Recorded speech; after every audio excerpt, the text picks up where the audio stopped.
Hey guys. Tonight we begin with a world where falling in love could be as simple as drinking something out of a sketchy vial and then regretting it forever. It's the Middle Ages, when love potions weren't sweet or magical. They were toxic brews of herbs, animal parts, and whatever your local witch swore would make someone adore you.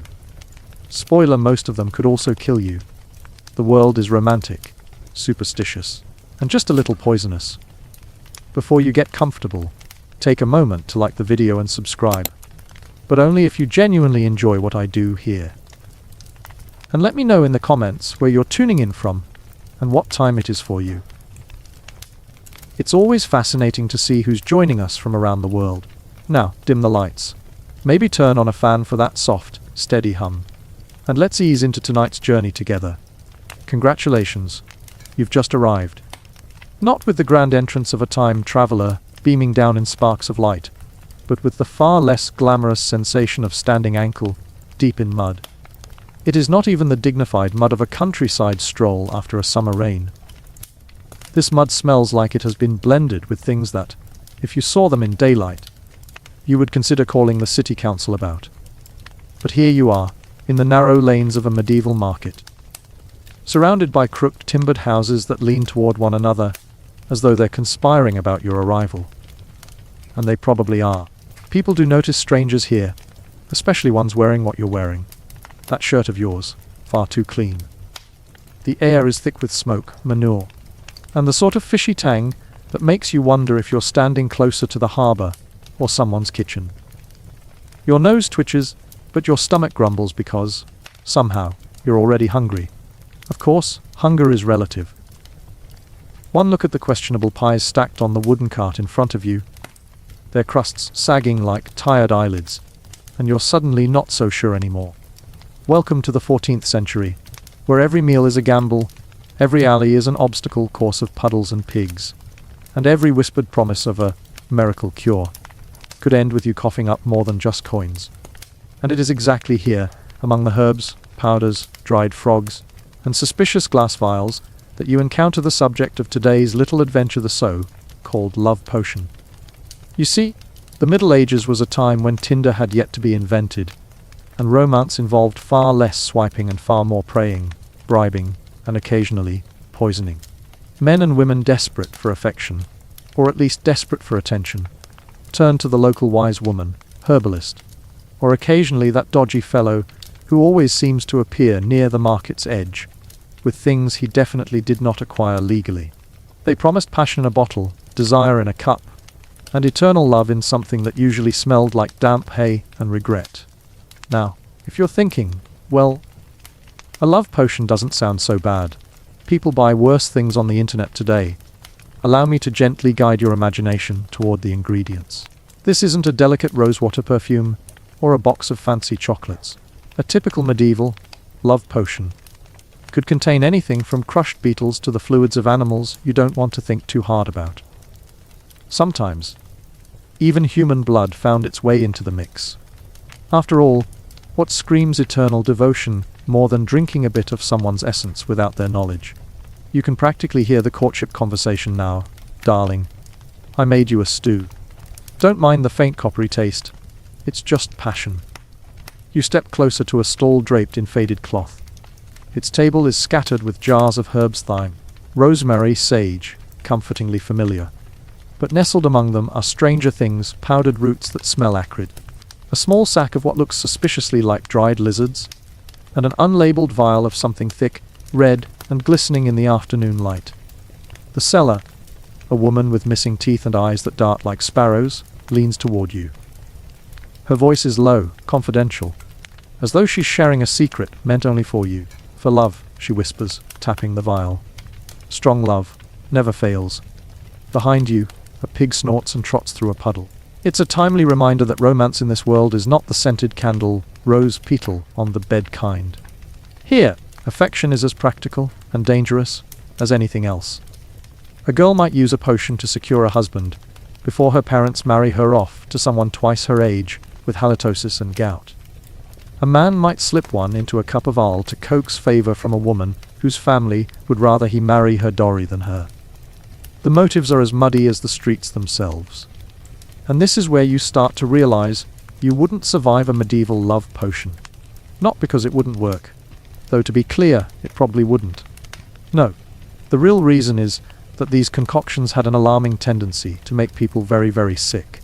We're talking hallucinations, vomiting, convulsions, or in some cases, an inconvenient death. Imagine thinking you're about to fall madly in love, only to find yourself falling madly onto the floor, foaming at the mouth, while your would-be beloved screams and the potion seller quietly packs up her stall and disappears into the crowd.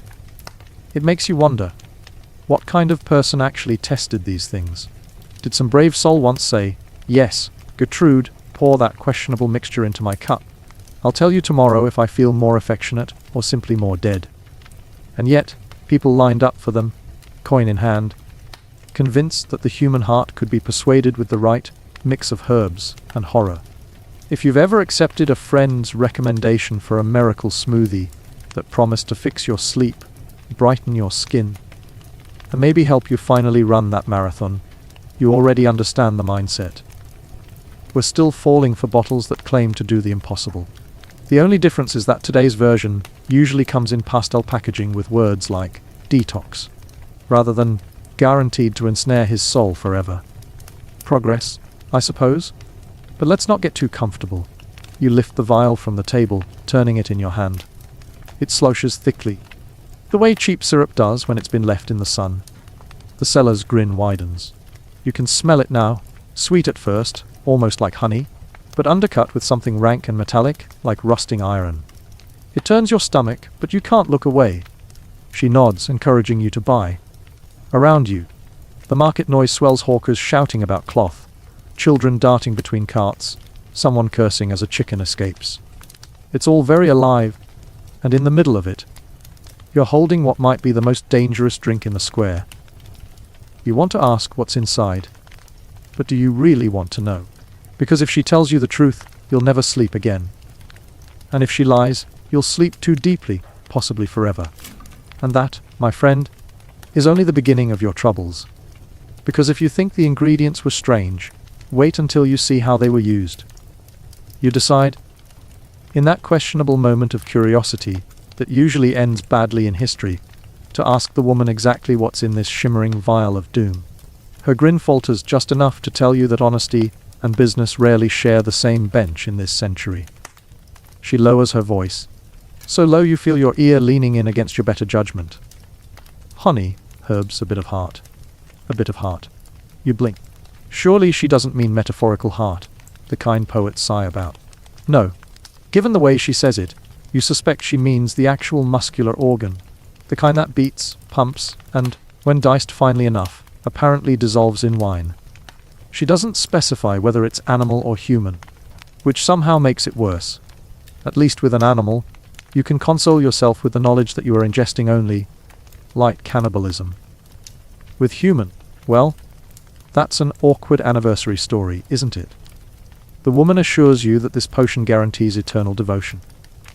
But there's a glint in her eye that makes you wonder if it isn't eternal devotion so much as eternal diarrhea. You thank her, pretending to tuck the vial away, though your grip tightens on it like someone clinging to a cursed lottery ticket. She moves on to another customer, and you are left standing, staring at the liquid that might either bring romance or a hasty funeral. You wander through the market now, the vial heavy in your pocket, as if love itself has been reduced to something you could spill accidentally. The stalls blur together, bolts of coarse cloth, pyramids of turnips, wooden bowls with cracks mended by iron staples.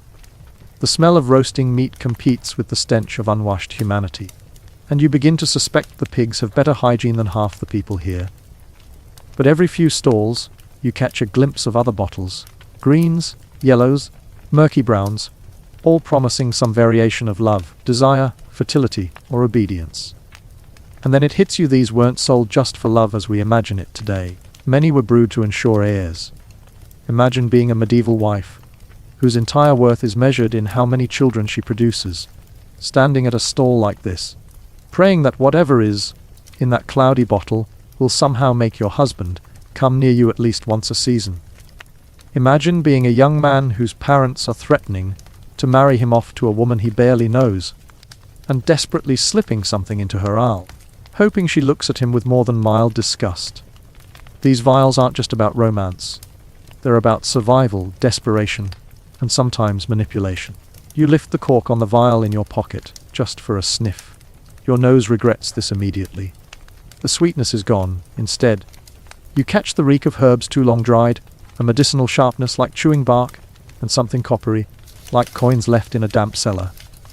You shove it closed, coughing, as a nearby merchant gives you the side eye.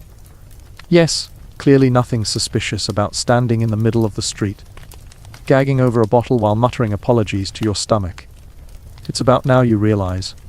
No wonder people believed in magic. If you've just swallowed something this disgusting, your brain needs to invent a reason, any reason, to justify it. Love. Desire. Eternal loyalty. Sure, why not? At least it sounds better than, I just drank swamp juice, and may not survive until morning. Modern comparison. Think of that time your friend convinced you to try a kale and charcoal smoothie because it was detoxing. You swallowed it, gagged, pretended it was fine, and convinced yourself your body felt lighter. What you were actually feeling was betrayal. Congratulations, you are now medieval. But we still haven't discussed the rituals. Oh yes, these potions weren't just sipped like wine. Sometimes, the instructions demanded the drink be slipped secretly into food or ale, meaning that your beloved never even knew they were being dosed. Romantic, isn't it? Nothing says true affection like drugging your dinner date. Other recipes called for smearing the potion on door frames, sprinkling it onto bedding, or even mixing it with blood before giving it to the target. Suddenly, your vial seems more like evidence in a trial than a symbol of romance. As the afternoon sun tilts toward evening, you follow a trail of voices to the edge of town. Here, away from the market bustle, you stumble upon a hut. Smoke curls lazily from the roof hole, and outside hangs a line of herbs drying in the breeze. A woman greets you. Not the toothless vendor this time, but someone older, calmer, eyes sharp as knives. She invites you in. The interior smells of sage and damp wool. You notice jars stacked neatly, bones on a shelf, and a mortar stained dark from years of grinding, who knows what. This is the other side of the potion world, the village healer, midwife, wise woman, the one people trust when illness strikes or childbirth threatens. And yes, she too has her share of love remedies. She places a cup before you, filled with something that looks like weak tea. You hesitate. She raises an eyebrow. And in that silent stare, you realize two things. One, refusing may offend her. Two, accepting may kill you. You sip. It's bitter earthy, with a faint sweetness that clings unpleasantly to your tongue. Your stomach twists, and you force a smile. She chuckles softly. It works, she says, as though you've just signed a contract with forces you can't quite name. You set the cup down, and suddenly the room seems warmer, closer. Was that the potion or just your nerves? Hard to say. She leans closer. Love, she explains, is not about the drink. It is about belief. They believe, so it works. You nod, because nodding seems safer than arguing. And here lies the crux. These potions thrive not because of their ingredients, but because of faith. Desperate people believe. They always have. Perhaps you remember the time you bought that phone case promising to make your battery last longer, and when it didn't, you convinced yourself it was slightly better than before. Same brain. Same need to believe. Different poison. You leave the hut with your head buzzing, not from passion, but from nausea. The sun is setting, the streets are quieter now, and the shadows stretch long between the leaning houses. You still carry your first vial, untouched, and now the thought of drinking it chills you. Somewhere in this town, someone else is downing their potion, whispering prayers for love, unaware that the only thing guaranteed is an upset stomach.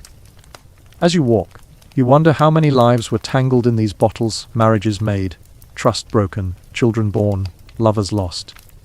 And you can't help but think, if this was love in the Middle Ages, perhaps loneliness would have been the safer option. But if you think these potions were disturbing, wait until you see what people used when love turned to hate. The night has settled heavily over the crooked roofs of the town, and the market's earlier chaos has given way to a quieter menace. Gone are the shouts of merchants and the squeals of children chasing each other through puddles. What remains are footsteps, soft and urgent, and doors creaking open just wide enough for a shadow to slip inside.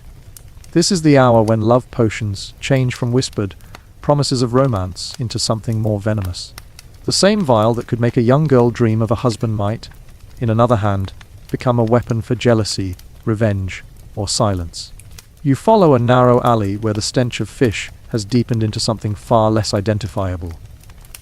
A figure in a hood scurries ahead, clutching a bundle. You keep your distance, though the mud and your unfortunate shoes announce every step with a sticky squelch. Finally, the hooded figure ducks into a tavern, and curiosity tugs you inside. The tavern is low-roofed, its beams sagging, its air thick with smoke and sweat. Wooden benches groan under the weight of tired men, their hands clasping tankards as though all alone keeps their souls tethered to their bodies. The hooded figure you followed slips something to the innkeeper, a small pouch, which disappears into his apron. Moments later, a drink is placed on the table of an unsuspecting man, already drunk enough to mistake the world for kinder than it is. The hooded figure watches, eyes gleaming from beneath the cowl. You realize with a slow, creeping unease this isn't a love potion meant to inspire affection. This is something else. Something intended to muddle, to weaken, perhaps to silence. It dawns on you that in a society without fingerprinting or security cameras, a vial of the right herbs could settle feuds more effectively than any sword. The man drinks. He grimaces, mutters, wipes his mouth. The tavern carries on with its noise, unaware that one man has just swallowed a secret. Was it meant to make him fall in love? Or was it meant to make him never wake again? In this room, no one seems sure, and no one seems willing to ask. It isn't just lovers who sort out potions. You soon learn. Wives desperate for attention bought them, yes, but wives desperate for escape sometimes bought something stronger. Husbands wary of quarrels slipped things into stews. Rivals for land, money, or even gossip found ways to turn the market's trinkets into silent daggers. What began as a business of passion turned quickly into one of power, and once power creeps into the bottle, love seldom remains. Now, before you wrinkle your nose in judgment, consider, are we so different today? Our shelves are lined with miracle supplements, all natural. Sleep aids, powders and pills promising everything from weight loss to eternal youth. The line between help and harm is as thin as the parchment on which medieval recipes were scrawled. If you've ever wandered halfway through a suspicious energy drink, whether you've just shaved years off your life, congratulations, you've drunk from the same cup. The tavern darkens as the fire sputters. You slip out, following the hooded figure once more. This time they lead you not back to the market, but toward the outskirts of town, where the air feels colder, less forgiving. The house is thin, replaced by huts huddled against the wind. At one the figure stops, knocks thrice in a rhythm that suggests familiarity. A door creaks open. You edge closer, heart quickening, and peer inside. Candles flicker on a table cluttered with bowls and bones. A woman stands over a pot, stirring slowly, her eyes heavy-lidded, her hair loose and wild. The hooded figure removes the cowl. This time a young man, his face pale, desperate. He places coins on the table, more than you've seen anyone spend in the market.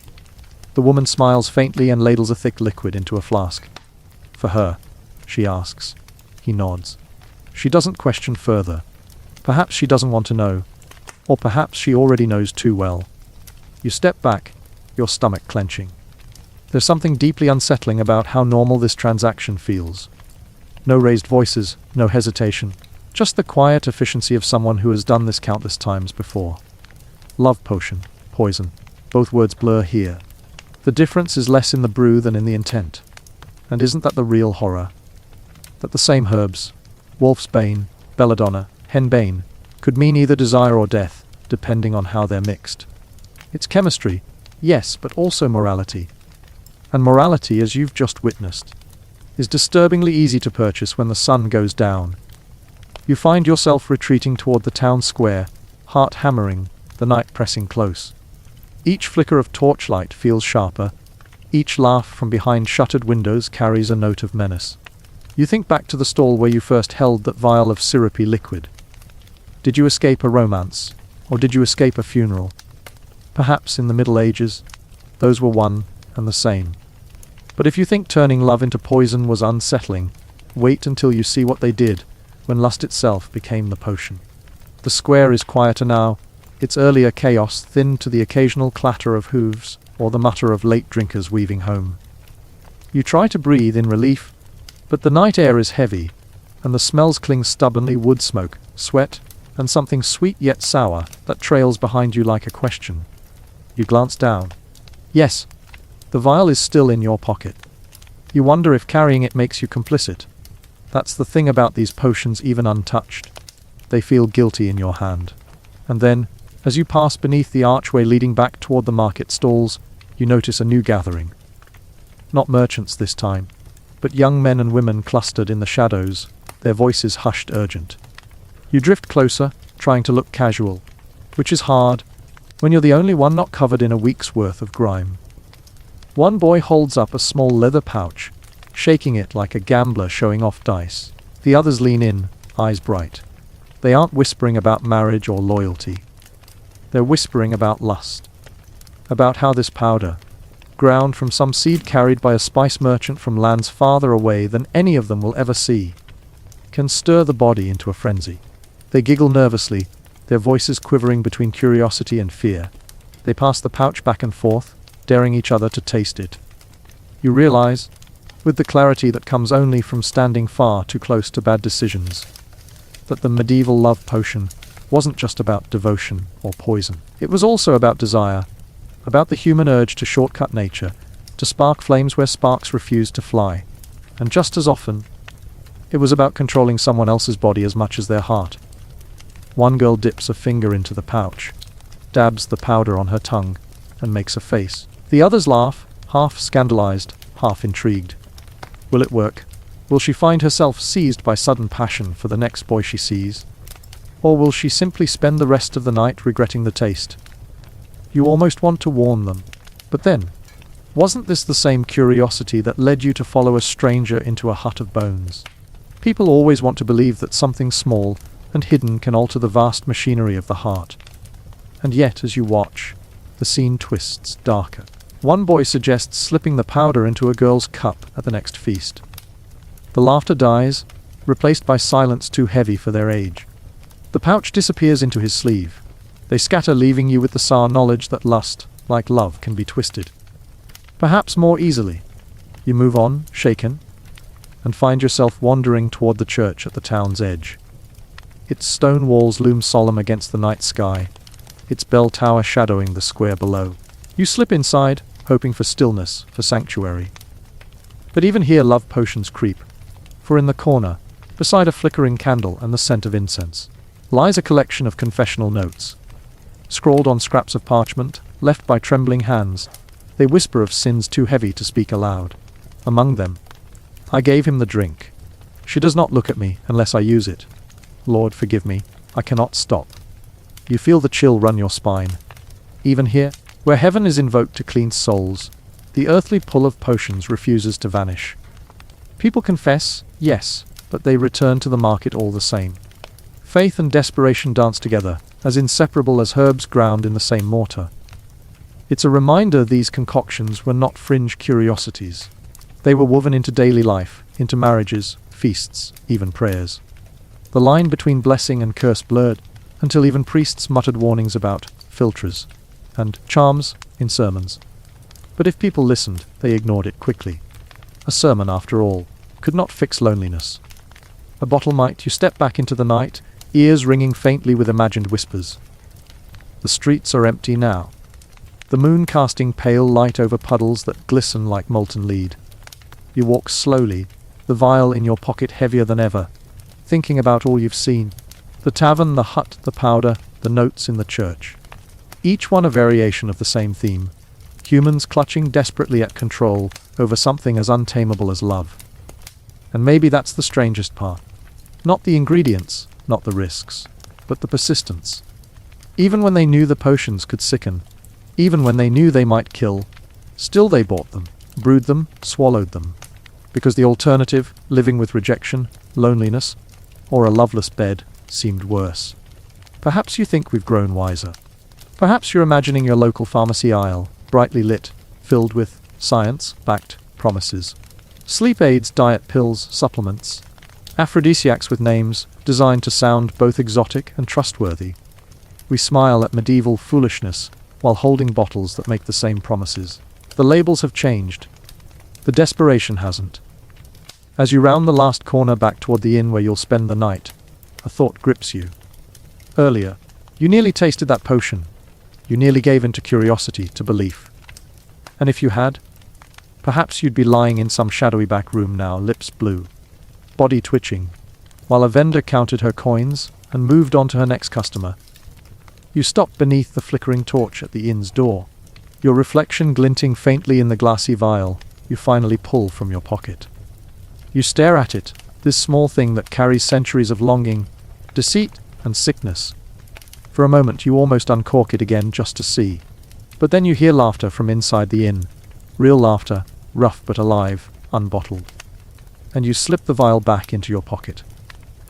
If you think lust and love potions were unsettling, wait until you discover what happened when these brews met power, politics, and ambition. You wake not to the gentle crowing of a rooster, or the sweet smell of bread, but to the sound of a bell hammering through your skull. It tolls from the castle above the town, its iron tongue summoning lords, ladies, and anyone unlucky enough to live within hearing distance. You drag yourself out of the inn's straw mattress, which, by the way, has been poking you with something sharp all night. Probably not hay. Probably bones. You don't ask. The morning air is crisp, damp with the dew of fields stretching beyond the town's walls. But it carries another scent too, one that doesn't belong to earth or water, roasted meat and wine. The castle is preparing for a feast, and that means people with titles longer than your arm are about to gather in one room, wave their rings at each other, and pretend to be friends while plotting who should drink what from which cup. You follow the crowd winding uphill, cloaks rustling, boots sinking into the mud that the peasants here call a road. It's a climb that smells of horses and onions, and you quickly regret not eating first. The castle gates loom ahead, their towers bristling with guards who glare down as though they can smell the inn still clinging to your clothes. But somehow, in this strange dreamlike walk through history, you pass inside, swept up by the current of servants hauling baskets, musicians tuning instruments, and ladies adjusting veils so sheer they might as well be spiderwebs. The great hall opens before you, a cathedral of timber and stone. Light pours in through narrow windows, catching on banners that hang limp from the rafters.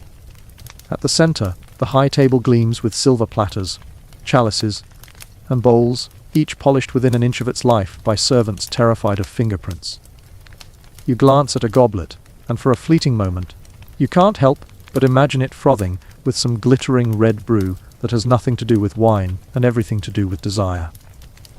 Because this, you realize, is where love potions evolved from kitchen, table curiosities into weapons of dynasty. The tavern girls might have whispered about powders, and villagers might have paid pennies for vials, but here, in the echoing heart of politics, potions became sharper than swords. Take Eleanor, for example. No, not the one who's busy keeping Aquitaine alive, but a lesser noblewoman with ambition. She was said to have slipped her husband, a draught mixed with wolf's bane and honey, designed not only to make him pliant, but to weaken him enough that she could handle affairs in his stead. Rumor claimed his eyes glazed over during councils, his words slurred at feasts, until he became little more than a puppet propped on a chair. And did anyone dare confront her? Of course not. Better a drugged lord than the wrath of a lady who clearly knew her herbs. You imagine sitting at one of these long trestle tables, your plate heaped with venison and trenchers soaked in gravy, all while trying to keep one eye on your food, and the other on the hands that served it. Every bite a gamble, every swallow a potential spell. It's dinner as Russian roulette, though, of course, the Russians haven't invented that yet. Servants bustle past, filling jugs of wine so dark it could be blood. You notice one woman linger at a cup just a moment too long, her hand dipping toward her sleeve. Is that a trick of the light, or did she just drop something into the drink? The lord beside her lifts the goblet, oblivious, while his neighbors laugh at a bawdy story. You feel your own throat tighten. Imagine living in a world where love, loyalty, and betrayal all tasted the same. Metallic, sweet, intoxicating. Imagine how quickly suspicion would turn feasts sour, how quickly friendship would curdle into paranoia. And yet, people still drank, because to refuse would be rude, dangerous, a sign you didn't trust the host. Better to risk enchantment than insult. That, more than anything, tells you why love potions thrived. Fear of loneliness was one thing. Fear of political isolation was worse. But let's not pretend these nobles were innocent victims. Many of them commissioned the brews themselves. Behind those heavy wooden doors, in chambers thick with incense and candle smoke, alchemists and wise women were summoned to craft concoctions tailored for specific targets. Sometimes it was to soften an enemy into alliance, sometimes to secure a marriage contract. Sometimes, let's be honest, because the lord couldn't get his lady to even glance his way without gagging. And if the potion happened to trim a few years off the target's life, well, that was the price of politics. You walked deeper into the hall, passing beneath a tapestry so large it could smother a small village. It depicts hunting scenes, but all you can think of is prey. Everyone here is prey to someone else. You watch as two women trade glances across the table, eyes flicking toward a jug of spiced wine. One smiles too sweetly, and you realize the dance of suspicion never ends. It's almost funny, in a tragic sort of way. Today, we roll our eyes at dating apps and ghosting. But imagine instead being ghosted because you drank the wrong goblet and ended up falling in love with the king's least desirable cousin. Or worse, because your potion-addled heart convinced you to propose an alliance that drained your coffers and left your lands barren. At least modern heartbreak doesn't usually involve arsenic. Usually, the feast continues. Meat bones crack, laughter echoes, dogs scurry beneath benches for scraps. And you, poor traveler, sit frozen, too aware of the small vial still tucked in your pocket, too aware of the possibility that one wrong sip could turn your will inside out. What would it feel like, you wonder, to suddenly love someone not because your heart chose them, but because your stomach betrayed you? Would you know the difference? Would you care? A noblewoman leans toward her neighbor, her perfume a sharp contrast to the musk of roasted boar. She whispers, he chuckles, and then you see it, the discreet passing of a cup, the shared glance, the way his pupils widen, just a touch after the swallow. Is it the wine? The candlelight? Or something more? And do you say anything, sitting here invisible among them? Or do you let history unfold as it always has, dripping potion by potion into its bloodstream? You realize in that moment that love potions weren't merely personal. They were geopolitical. They shaped alliances, secured heirs, toppled families. A single vial, worth less than a fur cloak, could rewrite the fates of entire regions. Behind the romance lurked empire. Behind the perfume poison. And the most unsettling part, they knew. These nobles weren't Narva peasants fooled by shiny bottles. They were complicit. They bought, they sold, they drank, they ordered others to drink. Because in the medieval world, to control another's heart was to control their sword, their land, their lineage. And what is politics, if not a game of hearts played with potions instead of promises? The feast dwindles. Torches gutter low, the floor slick with spilled wine and grace. Guests stagger to their chambers, some laughing, some suspiciously quiet, some clinging to each other with sudden, inexplicable devotion. You remain in the hall, staring at the empty cups, at the stains left behind. They gleam faintly in the firelight, as though still alive, still potent. You feel the silence press against you, thick and heavy. The castle, for all its grandeur, feels less like a fortress and more like a cauldron. Every stone hums with secrets. Every corridor whispers of love manufactured, lust bought and sold, loyalty brewed and bottled. And as you make your way toward the chamber doors, one thought refuses to leave you. If potions could bend kings, what hope did anyone else have? If you think this was dangerous, wait until you see what happened when the potions left castles and entered the cloisters, where monks and mystics claimed to brew love itself under the gaze of God. The morning is heavy with mist, the kind that clings to your eyelashes and makes the world look half finished, as if someone forgot to paint in the details. You trudge along a dirt path lined with hedges that hiss softly in the damp breeze. The town has vanished behind you, replaced by farmland that smells of dung and smoke, and ahead, rising like some squat promise of salvation, is a monastery. Its stone walls are damp with moss, its towers half swallowed by fog. Bells toll within low and deliberate, like a heartbeat you cannot ignore. You enter through a small archway, ducking instinctively as though guilt is already pressing you down. Inside, the courtyard is alive with movement. Monks shuffle in brown robes, sandals slapping against flagstones slick with dew. They do not speak, at least not loudly. Their mouths move in murmurs, their hands clasped in work, carrying baskets of herbs, stirring pots, raking gardens. The air is thick with the smell of rosemary, thyme, lavender, and something sharper, something bitter that catches in your throat. It's almost funny. You expect holiness to smell like incense and candle wax. Instead, it smells like a kitchen gone wrong. And maybe that's exactly what it is. Because here, inside these cloisters, kitchens and laboratories and apothecaries blur together. Scripture, copied by candlelight, sits beside jars of ground roots and bowls of fermented brews. Healing and sin share the same shelf. You follow a monk into a dim chamber, lit by slits of sunlight that turn dust into golden fog. He doesn't acknowledge you. Doesn't need to. You are invisible, after all, a wanderer in this stitched together dream of the past. What you see on the table, though, does not let you stay detached. Rows of glass vessels, their shapes bulbous and precarious, bubble faintly over small flames. Some contain thick green sludge. Others, liquids the color of rust, or oil, or honey. Parchment scraps lie scattered between them, ink smeared where a careless hand smudged a margin. Words leap out, vinum amoris, wine of love. So it's true then. Even here, where God's gaze was thought to weigh heavy, love potions found purchase. But unlike the tavern vendor or the noblewoman's apothecary, the monks added another layer: legitimacy. Their robes made them trustworthy. Their Latin gave them authority.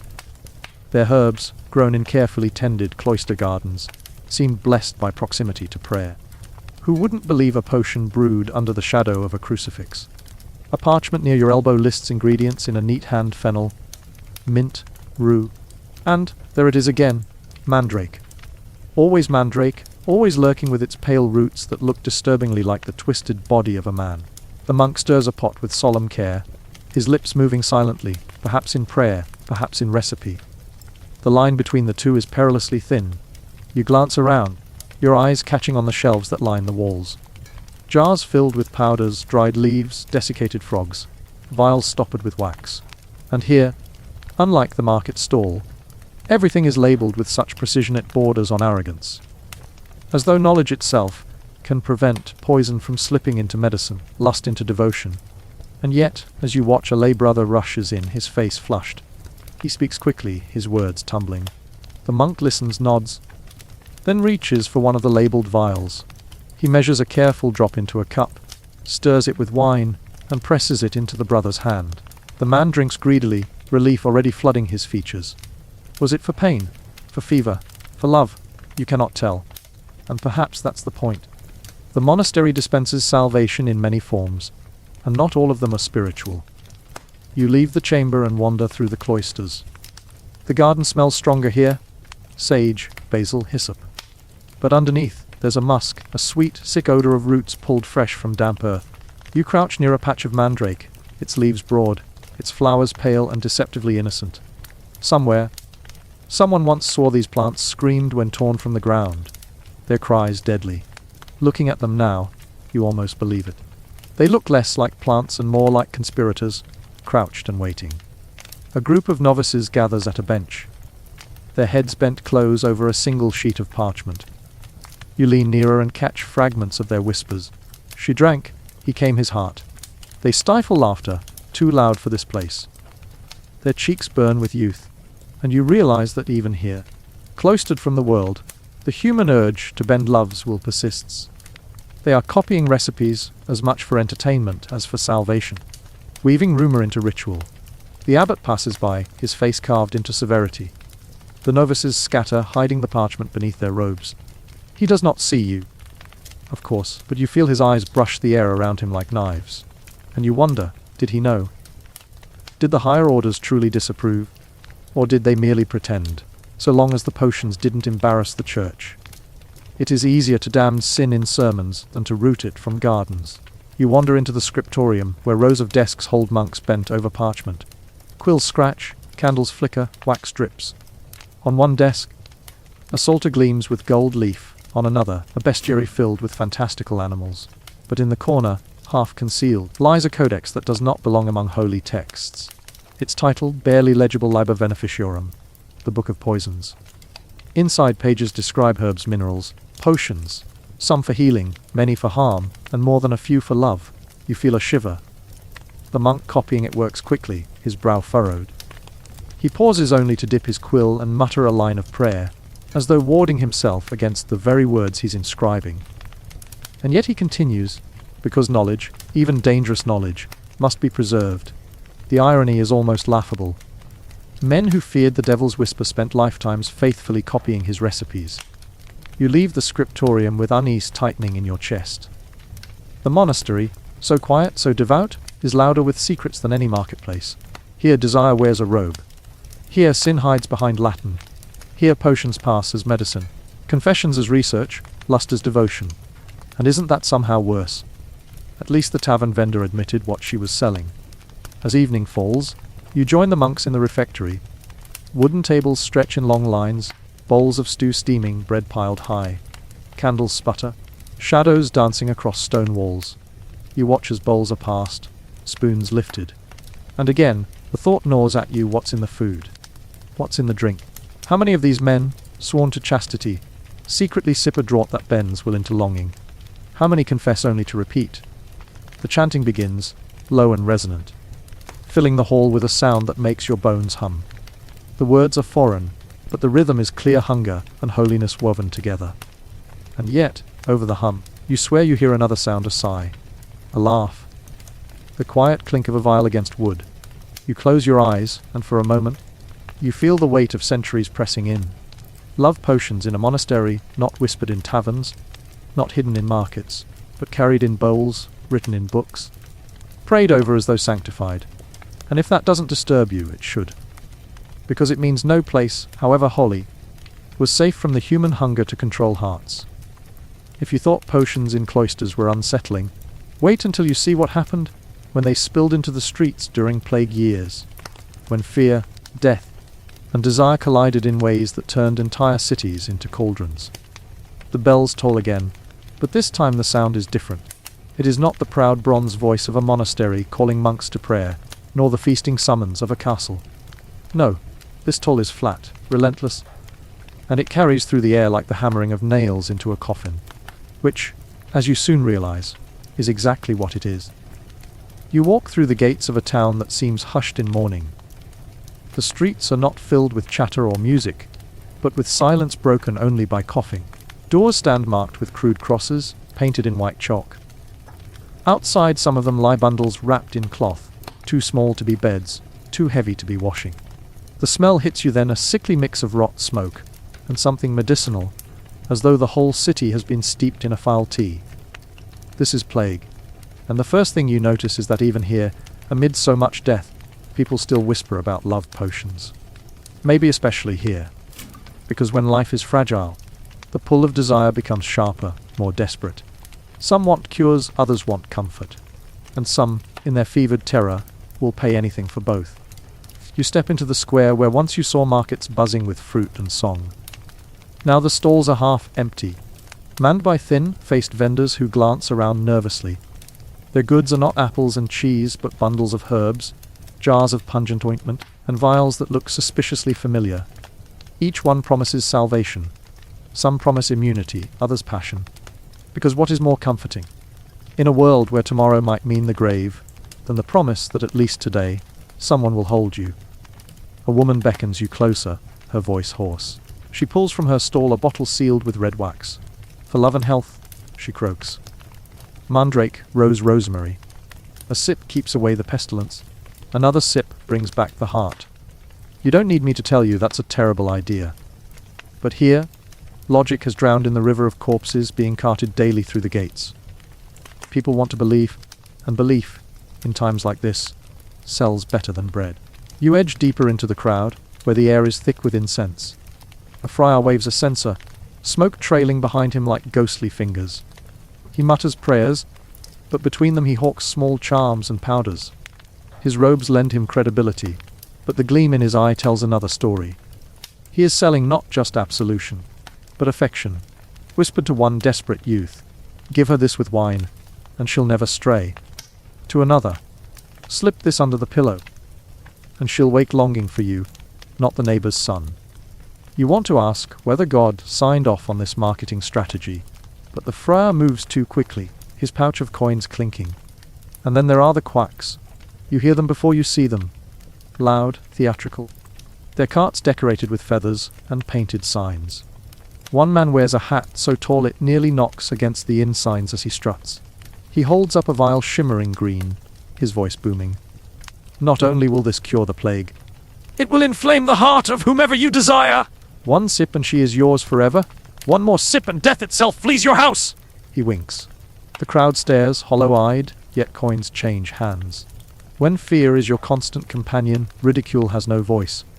You find yourself wandering toward an alley where shadows huddle thick as beggars. Here, a quieter trade unfolds. Lovers meet in secret, hands trembling as they exchange potches and bottles. You hear murmurs, "If he dies, who will marry me? She won't look at me, not unless. I cannot bury another without feeling someone beside me." These words cut deeper than the loud quack's promises.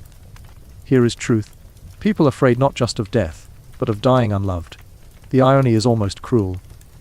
Potions meant to ignite passion often poisoned the blood already weakened by plague. Yet they sold faster than ever. Demand soared, prices doubled, tripled.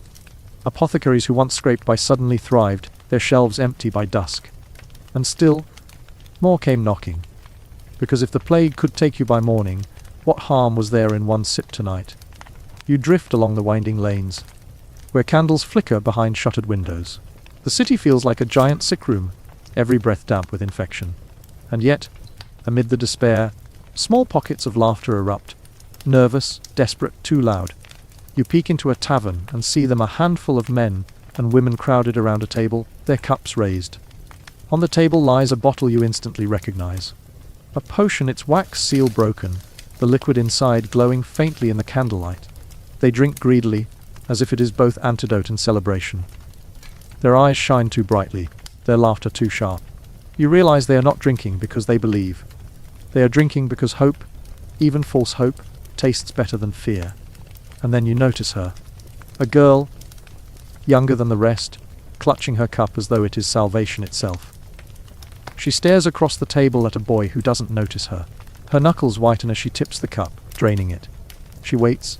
He laughs with someone else, oblivious. Her face crumples. You look away, ashamed. Because that is the cruelest truth of these brews. They promise what they cannot deliver. And when they fail, the heartbreak cuts twice as deep. Out in the streets again, you follow the distant sound of wheels on cobblestone. A cart passes, laden with bodies wrapped in linen. The bell tolls again. And suddenly, the potion seems smaller, pettier, but also more haunting. To live surrounded by death, and still crave love. It is perhaps the most human thing you've witnessed yet. You lean against a wall, exhausted, the city pressing in on all sides. You think of your own world, of how even now, in times of sickness, people seek not just cures but connection.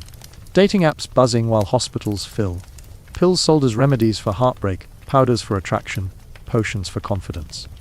The names change, the bottles shine brighter, but the desire is the same, not just to live, but to be loved. The night closes in, torches guttering low. Somewhere in the darkness, a voice whispers an offer. For just a coin, I can make her yours. And you know it will never end. Not with plague, not with time, not with all the knowledge in the world. Because as long as hearts beat, there will always be someone trying to bottle them. And if you think this city feels desperate, wait until you step into the secret chambers of alchemists, who swore they could turn lust into eternity, binding souls as tightly as they sought to bind metals. The door is heavy, iron-bound, and it resists your push like a living thing. When at last it groans open, the air that rushes out is not the scent of plague, swept streets, nor the damp mold of taverns, but something entirely different. Thick, metallic, sharp as vinegar yet sweet at the edges. You cough and step inside. The chamber beyond is lit not by candles, but by strange flames, blue, green, white as lightning. They flicker under glass vessels, bubbling liquids that glow like stolen stars. This is not the market stall of a quack or the incense clouded friar's table. This is the lair of the alchemist. He doesn't look up immediately. His hands are steady, moving between retorts and crucibles, as though each motion is part of a ritual older than prayer. His robes are stained with ash and oils, his hair tangled into something between genius and madness. At last, he glances up, and his eyes glimmer in the strange light. "Close the door," he says. And when you do, the outside world vanishes like a dream.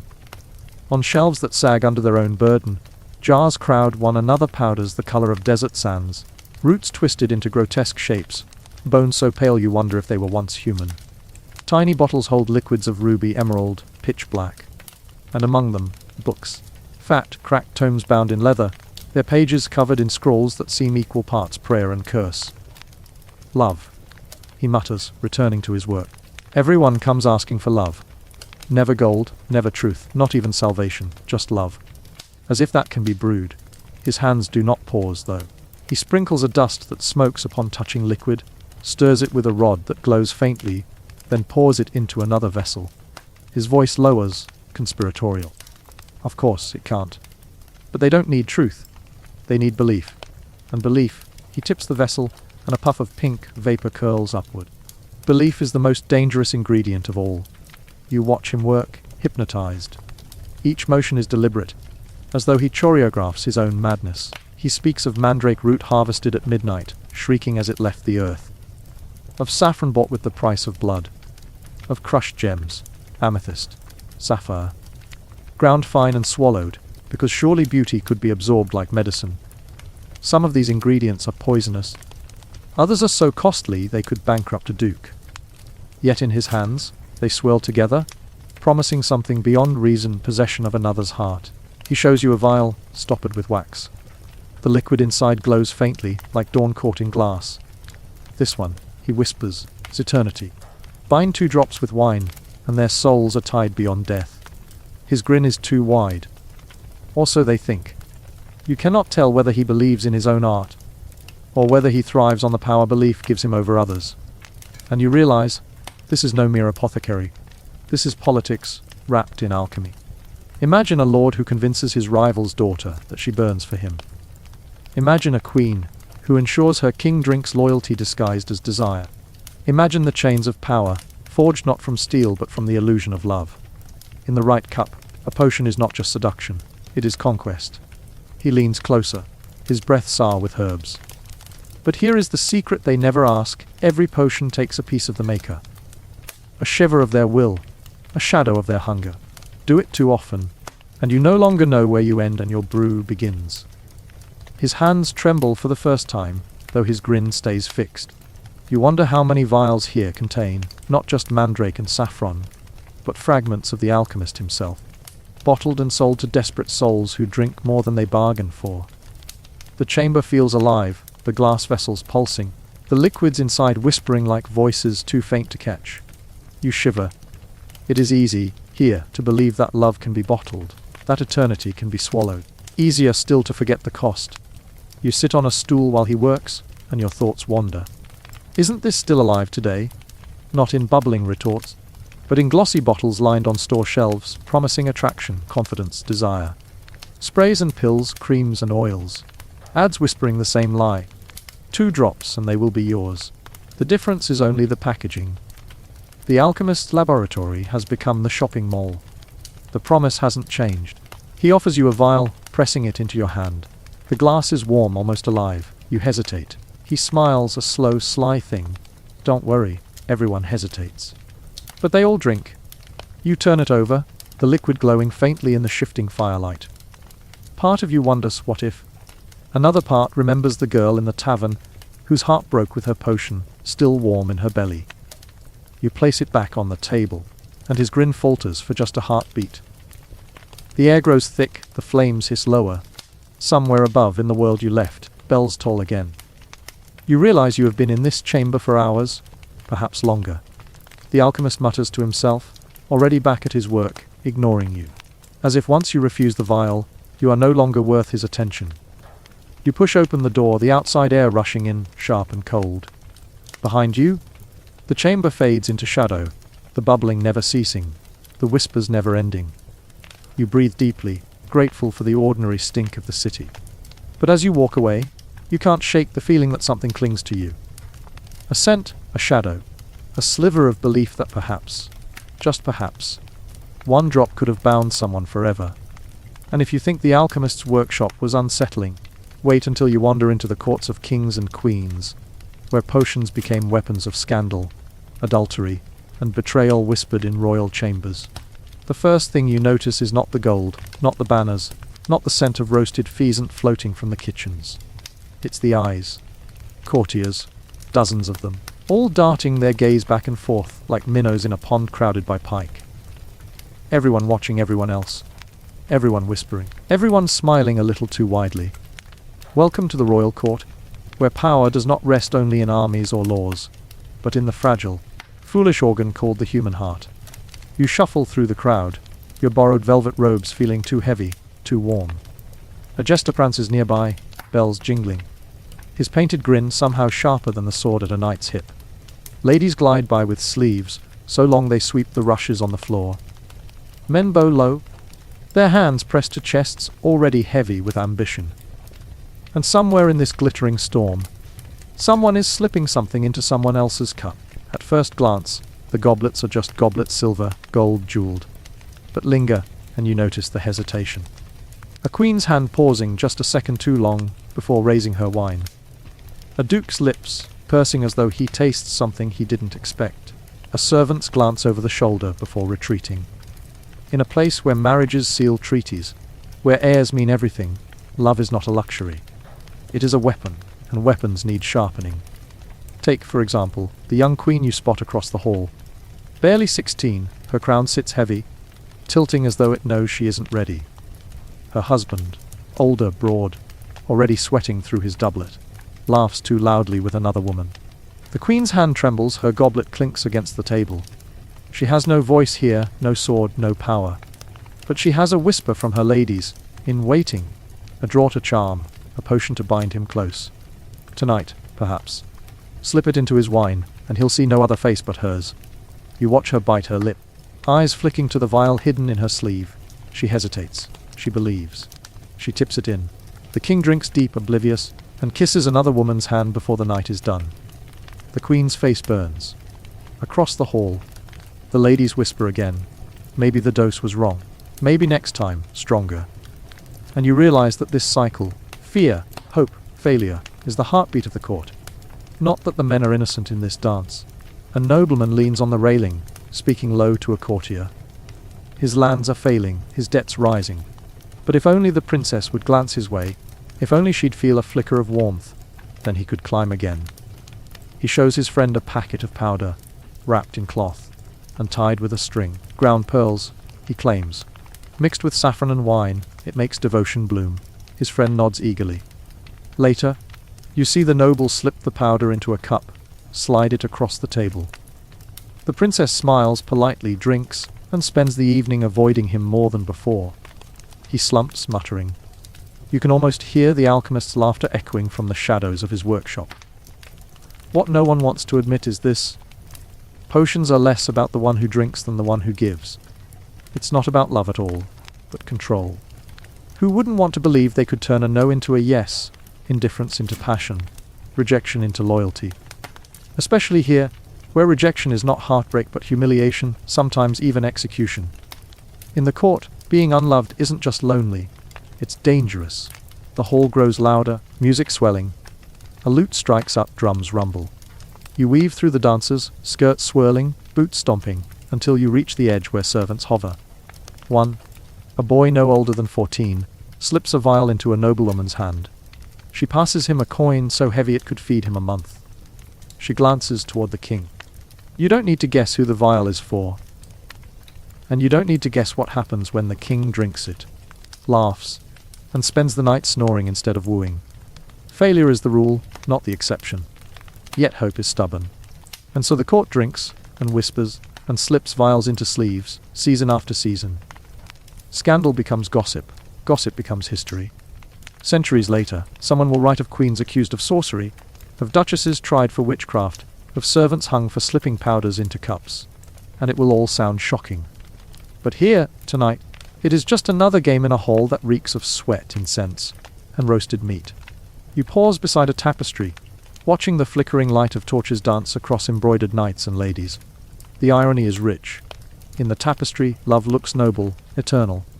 In the hall, it's a transaction sealed with vials and powders. You think about your own world again, and the parallel is too sharp to ignore. Perfumes promising irresistible allure, pills guaranteeing stamina, advertisements whispering that just one spray, one pill, one glass will make them fall for you. The court has not died. It has simply traded velvet for billboards. The night deepens, torches guttering lower. You see one final scene before you go. The king slumped on his throne, half asleep, while his courtiers murmur, scheme, and plot around him. In the corner, the young queen stares at her empty cup, her hand still trembling. She doesn't look victorious. She looks trapped. And you understand a potion may bind a body, but it cannot bind a heart. That truth is too sharp for anyone here to swallow. So they keep drinking, keep hoping, keep failing. And if you think royal scandals are tangled, wait until you step into the darker places, into dungeons and torture chambers, where accusations of love sorcery meant not broken hearts, but broken bones. The room is cold long before you enter it. The torches sputter in their brackets, their flames shivering as if reluctant to stay. The air smells of damp stone, iron rust, and fear, a smell that clings harder than smoke, one you carry long after you've left. You step down the spiral staircase, each footfall echoing against walls that feel far too close. At the bottom, the door waits, thick oak, banded with iron. When it creaks open, you understand immediately why no one ever volunteers to linger here. The dungeon isn't large, but it doesn't need to be. 2 racks stand like skeletal beasts in the shadows. Chains dangle, hooks gleam faintly. Straw litters the floor, but it is wet, rank, more rot than bedding. And in the corner, slumped against the wall, a woman lifts her face to you. She cannot be more than 25. Yet the lines on her face, the hollowness of her cheeks, the bruises on her wrists make her look decades older. Her crime, not murder, not treason, not theft. She is accused of sorcery of the heart. In other words, someone whispered that she brewed a potion. Perhaps she sold herbs to a lonely girl. Perhaps she gave a charm to a desperate boy. Perhaps, and this is often enough, she was simply disliked, envied, or inconvenient. And in this age, nothing is easier than accusing a woman of meddling with love. The jailer grunts, shoving her upright. She confessed already, he says. But when you look into her eyes, you see the truth, not confession, but surrender. The rack has its own way of wringing words from the throat. She has admitted to things she never did, because the body can only stretch so far before the mind snaps. You walk past her, and the jailer leads you to a heavy door. Inside, the courtroom smells of wax and smoke. Judges in black robes sit sternly, quills scratching, lips pursed. Witnesses stand nervously, repeating half-truths and gossip as though they are gospel. I saw her gathering herbs at midnight. She sold me a vial, and when I drank it, my head burned. She stared too long at my husband. One by one, they pile words on her shoulders heavier than any stone. She stands silent, swaying. The trial is not for truth. It is for fear. Fear that someone holds secret power. Fear that desire is not under control. Fear that a potion could make a person act against their will. And in a world already plagued by disease, famine, war, fear needs a target. The judge slams his hand against the bench. By her own admission, she practiced charms to inflame lust. By the testimony of neighbors, she corrupted honest men. And by the eyes of God, she is guilty of witchcraft. The gavel strikes. You feel the air leave your lungs. Her sentence is not long imprisonment. It is fire. Because to burn her is to purify, to erase the taint. And the townspeople will gather in the square, their faces tight with both horror and fascination, to watch. Some will whisper prayers, others will whisper relief, better her than me. Children will peek from behind skirts, eyes wide, learning early that love mixed with potions is not romance but death. You follow the procession into the daylight. The square is already crowded, the stake erected. She is bound, her hair matted, her gown torn. She looks out at the crowd, and for one moment her gaze finds yours. You expect hate, or fear, or despair, but what you see is exhaustion. As though she has carried not just her own burden, but the weight of every accusation thrown at women like her. The torch lowers. Smoke rises. The crowd murmurs, leans forward, recoils. And you understand the potion never needed to work. It only needed to exist in rumor. That was enough to kill. You step back, the heat stinging your skin, the stench of burning flesh turning your stomach. The bells toll, slow and heavy. When it is done, the ashes scatter, carried on the wind, a warning to every woman who might crush herbs, whisper charms, or even simply catch the wrong man's eye. Later, in the tavern, you overhear the whispers. She bewitched him. She poisoned her. She sold lust in bottles. The story grows, reshaped, exaggerated, until the woman is no longer a person, but a monster of desire and sorcery. And you realize this is how history is written. Not in facts, but in fears. You sip your all, the taste sour. You think of your own world, where still, whispers can destroy reputations, where accusations of manipulation, of obsession, of tricks, in love, still cling especially to women. The fire may be gone, but the smoke lingers. You leave the tavern, the night chill biting harder than usual. The moon hangs above, pale and watchful. Somewhere in the distance, another bell tolls. Another trial, perhaps. Another victim. You pull your cloak tighter, realizing that here, survival has nothing to do with plague or hunger or war. Survival depends on silence. On hiding your herbs, your knowledge, your hope. Survival means never being accused. And if you think the dungeon is frightening, wait until you step into the hidden bedrooms and chambers, where those potions weren't whispered about, but actually swallowed. Where love, lust, and danger tangled together on sheets that smelled of roses and sweat. The door closes softly behind you, muffling the laughter from the hall. The air inside this chamber is heavy, scented with rose water that tries, and fails, to mask the sharper odors of sweat, smoke, and nerves. A bed dominates the room, draped in velvet curtains embroidered with gold thread, as though love itself can be commanded into elegance. But on the table, beside the silver goblet, lies the truth, a vial, stoppered in wax, its liquid glinting faintly in the candlelight. This is where the story always comes to rest. Not in the marketplace, not in the alchemist's lab, not in the courtroom. Here, behind closed doors, when the vial tips into the cup, and lips touch the rim.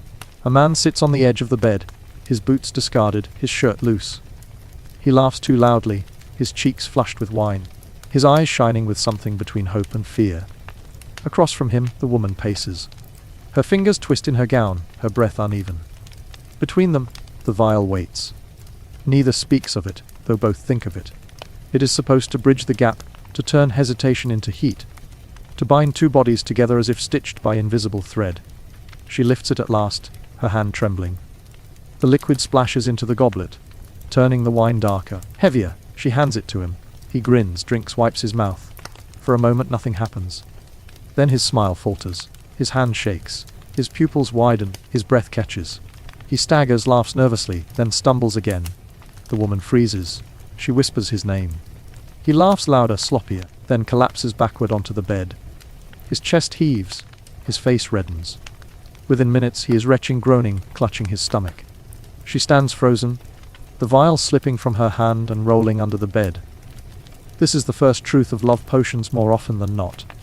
They worked as laxatives, not aphrodisiacs. Medieval recipes rarely measured doses with precision. A pinch too much mandrake, and the body convulsed. A splash too much henbane, and the mind swam in delirium. The result was not burning passion, but burning throats, stomachs twisting like ropes, visions of angels and demons flitting across candlelight. Another room, another night. A noblewoman, older, steadier, mixes the potion with care. Her husband, already suspicious, watches her closely. She coaxes him, her words soft. He drinks at last, smirking. Minutes pass. He feels warmth in his veins, heat rising. But it is not desire, it is fever. Sweat pours down his face. He gasps, grips the table. His wife leans close, panicked, whispering prayers. By morning he is pale, weak, unable to rise. The court physicians whisper poison, not love, and soon enough, her chamber doors slam shut behind her, guards posted. The stories repeat, each with its own flavor of tragedy. A servant girl who poured her heart into a vial, only to watch the boy she adored fall asleep mid-conversation and snore for hours. A knight who drank in secret, hoping to ignite his lady's affection, but ended up wandering the halls naked, convinced his armor was crawling with spiders. A queen who slipped a potion into her king's wine, only to find him so sick the next day that half the court suspected treason. Yet not all were disasters. Sometimes the mind filled the gap the potion could not. Two lovers, desperate to believe, would drink together. The liquid would burn their throats, but they would laugh, clutch hands, convince themselves the warmth in their bellies was passion, not nausea. And in that belief, they would find what they wanted. Closeness, a night of tangled sheets and whispered promises. Placebo is a powerful magician. You sit on the edge of one such bed, unseen watching. A young couple, barely out of adolescence, hold hands tightly. They drink from the same cup, their faces screwing up at the bitter taste. They giggle nervously, lean into each other, kiss awkwardly. The potion does nothing but sour their tongues. But they believe. They believe so fiercely that when dawn comes, they swear it worked. And perhaps, in that moment, it did. The chambers hold darker tales, too. Not all potions were given with consent. A goblet pressed too firmly into a hand, a cup refilled too often, a draught slipped in without knowledge. Desire weaponized, turned into violation. The line between love and control blurred, and when the victim grew ill, or worse, suspicion rarely turned toward the one who poured. Power protected them, just as it always has. The bedchambers echo with laughter, with moans, with sobs. The vials empty, the sheets stain, the candles burn low, and always in the morning the question lingers. Did it work? Did they love me, or did they only drink? That uncertainty is the cruelest aftertaste of all. You leave the chamber, stepping into the cooler air of the corridor. The music from the hall filters faintly, distant and safe. You breathe deep, shaking off the weight of what you've seen. You think of your own world again, where potions come in different forms, pills promising desire, sprays claiming to attract, powders sold as enhancers, bedrooms still littered with bottles, wrappers, whispered hopes. The results often are the same: awkwardness, placebo or disappointment. The centuries change, but the scene remains. And if you think these private nights were uncomfortable, wait until you find yourself in the kitchens, where the very food and drink of households were laced with hidden powders and secret brews. Love potions stirring in soups, wines, and even bread, turning meals into traps. The kitchens are the heart of every medieval household, though no poet ever bothered to say so. Forget the throne room with its pomp, or the chapel with its echoes of hymns. Real life throbbed down here, where meat sizzled on spits, where barrels of oil gurgled as they were tapped, and where the air was so thick with steam, smoke, and grease that you felt you were walking through the very lungs of the castle itself. You push open the heavy wooden door, and the first thing that hits you is the smell. A brutal mixture of roasting venison, boiling cabbage, singed bread, and the faint, metallic tang of blood from the butchering bench in the corner. It is not appetizing. It is, in fact, slightly nauseating. But here, in this steamy chaos, is where love was most often brewed, not in lofty towers or secret alchemical labs, but ladled into soup, kneaded into dough, poured into wine. Because if there is one thing humans have always shared, it is the certainty that nothing says, "I adore you," quite like tampering with someone's dinner. Servants bustle past, carrying baskets of onions, flour, and herbs. A boy turns a spit until his arms ache, the fat from the roasting bird dripping down and hissing as it meets the fire. A girl crushes garlic with the flat of her knife, pounding it into paste. And in the corner, where the shadows are thicker, someone slips a small pouch from their apron. They glance around quickly, making sure no one is watching too closely. The contents: a powder made of ground beetles, dried roots, maybe even a pinch of blood, fall into the bubbling cauldron. Stir. Stir again. Gone. No toast will ever be raised to this cook's work. No guest will ever suspect their second helping of stew contains not only meat and onions, but a desperate plea for affection. The kitchen is the perfect crime scene. Too many flavors, too much chaos, too many hands stirring pots. Even if someone feels dizzy at dinner, who's to say it wasn't just the mutton? You creep closer, listening to their whispers. The older cook shakes her head at the younger one, muttering that it never works, that she's seen more young fools faint from bad herbs than fall in love. But still, the girl insists, her cheeks pink with hope. It has to work. It must. She stirs faster, as if passion itself could be summoned by sheer determination. Meals were dangerous in the Middle Ages, not only because the meat was often only half cooked, or the bread might have been baked with ergot, infected rye that sent whole villages into trances, but because food was the perfect carrier for hidden intentions. You didn't just eat dinner. You ate your host's trust, their secrets, their ambitions. And if they were feeling particularly reckless, you might also be eating their lust. At the high table, where the lord and lady sit, goblets glitter and platters gleam. Everything looks sumptuous, roasted swan with feathers reattached for grandeur, pies so ornate they seem sculpted, loaves of bread still steaming from the oven. But every bite carries risk. The lord raises his goblet, smiling at his wife, not knowing if the blush in his cheeks tonight will be from wine or from the powder she coaxed into his drink. The lady nibbles a sweetmeat, watching her husband's gaze, wondering if this will finally bend him to her desire. Down the benches, servants and guests eat more quickly, with less suspicion, though even there, rumors swirl of girls slipping something into aisle to snare a reluctant suitor. It's funny in a bleak way. Today, people anxiously Google whether their date will ghost them. Back then, they just dropped a beetle powder in the soup and prayed. Honestly, the ghosting seems kinder. As you wander the kitchen again, the heat pressing against your skin, you can't help but notice the strange comfort everyone takes in these rituals. The kitchen is already a place of transformation, raw flesh turned into roast, flour into bread, grapes into wine. So why not hope that longing could also be boiled down, baked in, or steeped? To the medieval mind, it made sense. If food could change the body, why not the heart? Of course, the results were as unpredictable as ever. One tale tells of a feast where an ambitious knight's mistress sprinkled a potion into the communal wine. Unfortunately, her knight wasn't the only one drinking. By the end of the night, half the table was flushed, laughing too loudly, and making inappropriate advances to the wrong people. The banquet descended into chaos. By morning, 3 duels had been declared, 2 marriages threatened, and the mistress herself had fled. The knight, meanwhile, spent most of the night vomiting in the stables. Not quite the outcome she'd envisioned. And then there were the darker meals, when the potion wasn't about love at all, but control.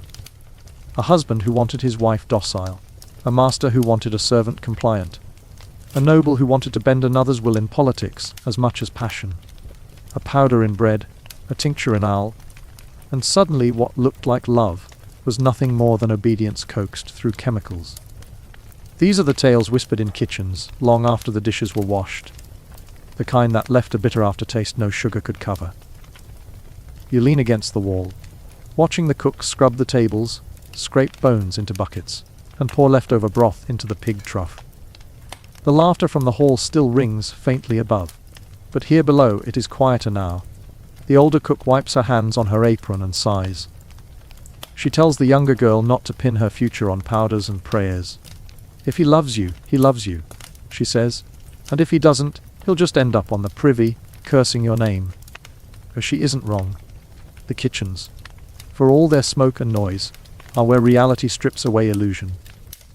Whatever the alchemists promised in their books, whatever the apothecaries sold with sly grins, in the end it came down to a bowl of stew, a loaf of bread, a jug of wine. Ordinary food dressed up with extraordinary hope. And it was often hope alone that carried the spell. You turn toward the stairs, climbing back into the warmth of the hall, where torches flicker against stone walls and music swells. You look around the tables, at the flushed faces, the clinking goblets, the way people lean close and laugh. Perhaps it's just the wine. Perhaps it's the potion. Perhaps it's only the sheer relief of being alive another night. But here they are, all of them, reaching for each other with hungry hands and hungrier hearts. And you can't help but wonder, what happens when the kitchens are closed, when the bottles are empty, when the powders are all gone? What remains then? If you think the story ends here, wait until you follow the potions past the medieval world, into the centuries that followed, where love in a vial never quite died, but merely changed its disguise. Perfumes, pills, powders, all whispering the same old promise. The cafe fades, and suddenly you are aware of how far you've traveled. You began in the thick stench of medieval streets, where desperate souls clutched vials and whispered prayers into them like rosaries. You moved through smoky kitchens, gilded banquets, velvet, robed alchemists' chambers, perfumed parlors, chemist shops, and finally, the neon aisles of the modern world. Each time, the promise was the same: drink this, and they will love you. And yet, across the centuries, all you've seen is the same carousel of outcomes: sickness, scandal, awkward laughter, or placebo passion that burned out by morning. The potion never truly worked. The dream, however, refused to die. You pause and imagine the countless bottles, powders, and dried bundles that have littered human history. How many trembling hands reached for them? How many hopeful hearts whispered, "This will be the one"?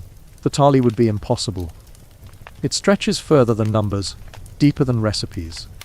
It is the very story of us creatures terrified of rejection, so certain that love should be guaranteed, that we'd risk poison over loneliness. The thought makes you chuckle.